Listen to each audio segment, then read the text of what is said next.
Hey guys, Shane with Dazzy Integrations again, and on today's edition of Give It To Me Straight, we're going to talk a little bit about the as-a-service offerings. What we are referring to there are items such as software as a service is probably one that you've heard of. Hardware as a service may not be as familiar to you. There's also security as a service, technology as a service. There's a whole suite of as-a-service offerings. And we often get the question, what does that mean and why does it make sense for me to consider that? So let's step back in most basic terms. Most people, like I say, have heard of software as a service, and chances are you're probably already using something similar to this.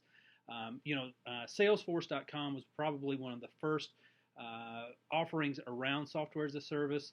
Now it's gone to just about every software suite that's out there. You have the ability to take advantage of that as a service. And what that means is instead of buying that software and licensing it on a physical server or workstation in your office, it's delivered as a service, as a monthly subscription online.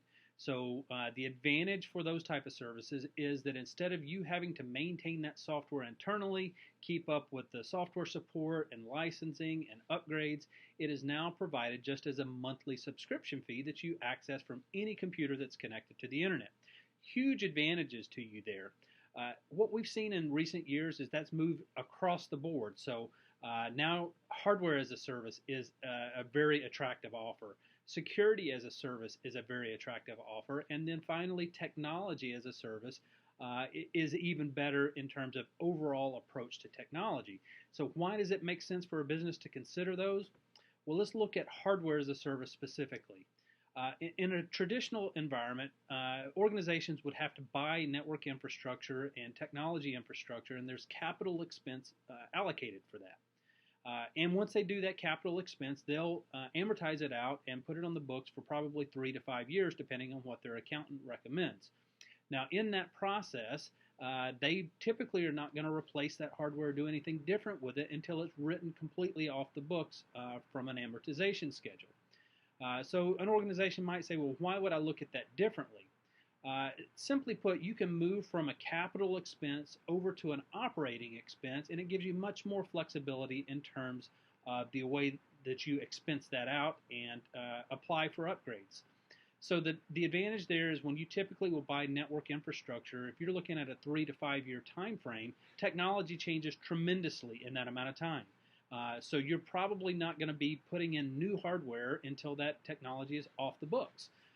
The other advantage to that is that even though you might be able to put it on, say, a lease and put it out for 3 years, where you can put that on a monthly schedule, you still have to maintain and support that equipment.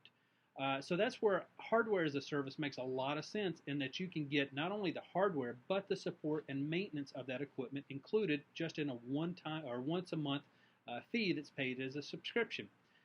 So that advantage is that instead of paying, if you're looking at from a network perspective, a network engineer is going to cost you anywhere from $50,000 to $100,000 a year, depending on the complexity of the network.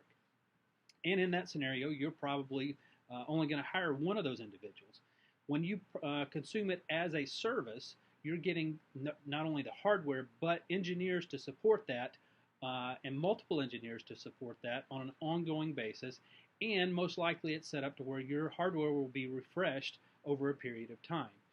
The same thing applies to security, and technology as a service basically wraps all of that into one monthly offering to where you get hardware, software, support, management, business process, all around the technology side provided at a monthly subscription.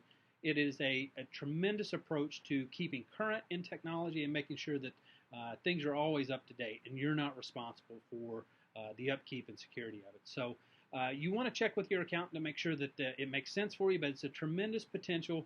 And in my opinion, over the next probably 5 to 10 years, you're going to start seeing the endpoints, the computers, laptops, tablets, those are going to be kind of ubiquitous, meaning that no matter what you have, you're just going to subscribe to the service that's on the back end. And that's really what's going to be provided, much like utilities are today. So instead of you putting in your own well for water or putting in your own electrical grid, you're basically buying a service each month that provides those services to you. So if you have any questions about that or want to look deeper into that, certainly let us know.